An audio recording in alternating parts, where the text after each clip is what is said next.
So you may also be thinking, you know what, I just don't have time to take a course. Well, exactly.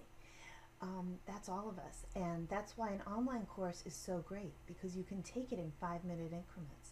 So if you think about when you usually crochet, maybe on your couch at night watching your favorite TV show, you can pause the TV show for your 5 minutes of instruction that will carry you through a long line of crochet.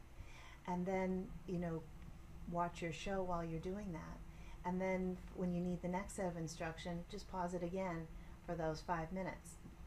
And since my course is available through any device, including your phone, you can even do this on your commute if you're a passenger, whether you're in a car or a train or bus or something.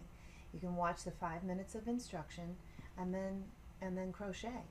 And the nice thing is my course will remember exactly where you left off. So unlike with YouTube videos where you've got to keep track of where was that video and what place was I at, my course will keep track exactly where you were in the course, and you can pick up right there where you left off.